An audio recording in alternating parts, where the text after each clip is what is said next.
ان اللہ لا يدخل بالحجۃ الواحدۃ ثلاثۃ نفر الجنۃ المیت والحاج عنہ والمنفذ لذالک۔ حضرت رسول اللہ صلی اللہ علیہ وسلم کا ارشاد ہے کہ اللہ تعالیٰ حج بدل میں ایک حج کی وجہ سے 3 آدمیوں کو جنت میں داخل فرماتے ہیں۔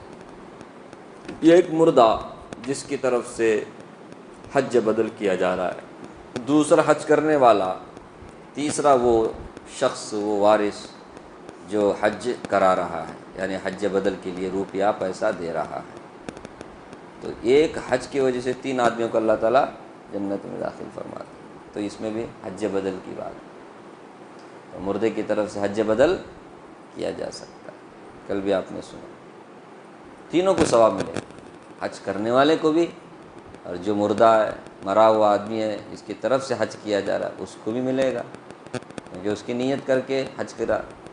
اب جو خرچ کر رہے پیسہ، مردے کا بیٹا کی، نہیں تو اس کا داماد کی، اس کی بیٹی کی، کون، تو ان کو بھی کیا ملے گا؟ ثواب ملے گا۔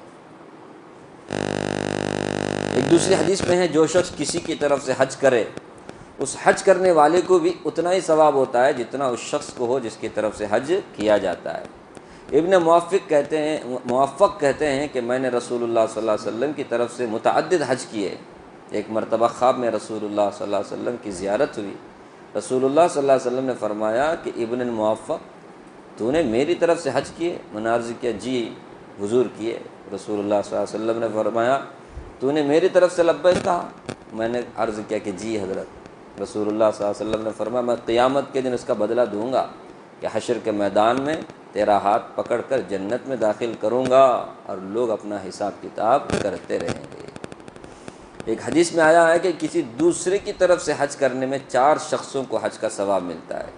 ایک وصیت کرنے والے کو، دوسرے اس کو جو وصیت کو لکھے، تیسرے روپیہ خرچ کرنے والے کو، چوتھے حج کرنے والے کو۔ اس میں ایکسٹرا کون آ گیا؟ جو مرنے والا وصیت کیا نا، تو جو وصیت لکھا اس کو بھی ملے گا، لے بیٹھے سو اسے بھی ثواب، کیونکہ اس نے وصیت صحیح کیا کیا، پہنچا دیا۔ کتنے کے لوگ چھپا دیتے، سمجھ رہے ہیں؟ وصیت لکھنے والا ایک بیٹا ہے اور ایک بیٹے کو حج کرنے کے لیے بھیجنے کے لیے بولے، یعنی وصیت کرنے والا کیا کرتا ہے، ایک حج پہ کتنا خرچ ہوتا ہے؟ 8 لاکھ خرچ ہوتا ہے، نوکر با یہ وصیت چھپائیں گے، نہیں تو 8 لاکھ ہمارا کیا ہو جائے گا، ہم نہ ملنے کا۔ نہیں سمجھے؟ باپ چھوڑ کے گیا 20 لاکھ، بولا میرے طرف سے ایک حج کرو بول کر۔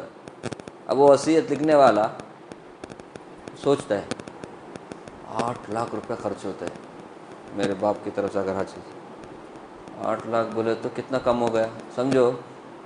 اگر حج کو نہیں جائیں گا کوئی بھی ان کی طرف سے، وہ 8 لاکھ کسے ملے گا؟ وارث کو ملے گا کہ نہیں؟ پھر اس لیے وصیت لکھنے والے کو بھی کیا ملے گا؟ ثواب ملے گا، کیونکہ اس نے صحیح کیا کر دیا، پہنچا دیا۔ بات سمجھ میں آ رہی؟ آج سمجھ میں کیوں نہیں آتا؟ ضرور آئے گا۔ مرتے ہیں آستی کے لیے، باپ مرا تو آستی کے لیے کیا کرتے ہیں؟ لڑائی جھگڑا کرتے ہیں، ہاں، تو وصیت لکھنے والے کو بھی ثواب ملے گا، اس لیے ملے گا۔ تیسرا روپیہ خرچ کرنے والا، چوتھا حج کرنے والے۔ لیکن ایک بات کا نہایت اہتمام سے خیال رکھنا چاہیے کہ وہ یہ کہ حج بدل میں نیت خالص رکھنے کا اہتمام سے کوشش کریں، محض حج اور زیارت اور دوسرے کی مدد ہو۔ یہ حج کرنے والا جو حج کو جا رہا ہے نا، جس کی طرف سے حج کر رہا ہے، تو حج کرنے والے کو چاہیے کہ اپنے دل کو ایک دم کلین رکھے، پیسہ روپیہ یا کوئی دنیا کی اور غرض نہ ہو۔ حج جس کی طرف سے وہ کر رہا ہے اس کی مدد کرنا، اور پھر اللہ کے لیے وہ حج کر رہا، اپنی نیت کو صاف رکھنا چاہیے۔ کچھ لوگ ڈیمانڈ کرتے ہیں، نہیں کرنا چاہیے۔ اس حج کی وجہ سے کوئی دنیاوی منفعت مقصود نہ ہو۔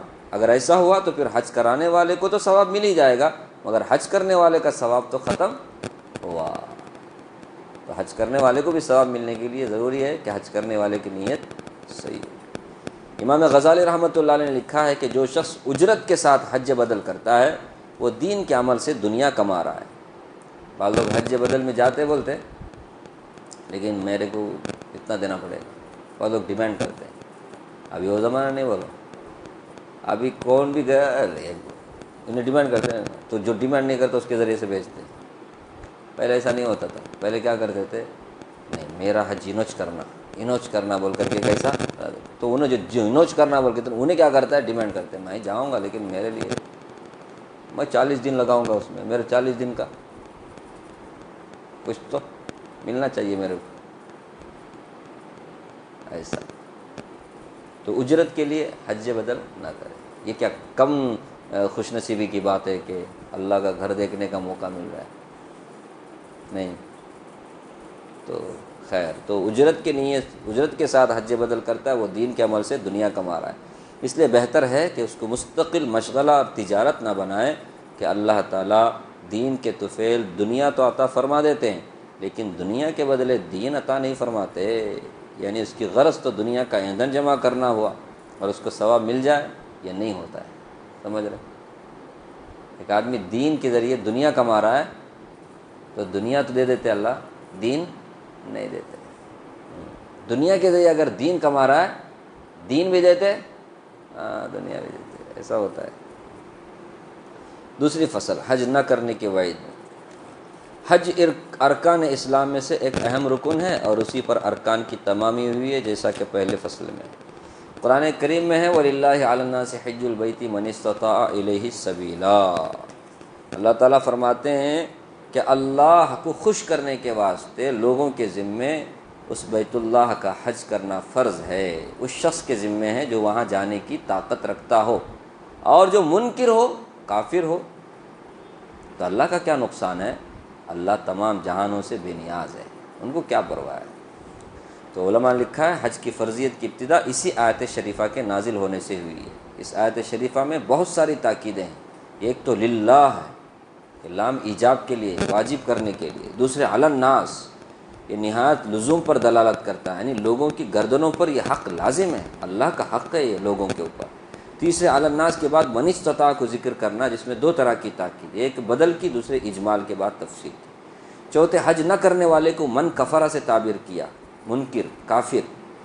پانچویں اس پر اپنے استغنا بے پرواہی کا ذکر کیا کہ واللہ غنی عن العالمین, جو بڑے غصے کی علامت ہے اور اس کی رسوائی پر دلالت کرتا ہے. چھٹے اس کے ساتھ سارے جہاں سے استغنا کا ذکر فرمایا جس سے اور بھی زیادہ غصے کا اظہار ہوتا ہے. تو اس میں کافر لکھ کے رہتے مر گئے. اس کے بعد انہوں نے آیت شریفہ پڑھی ومن کفر فإن اللہ غنی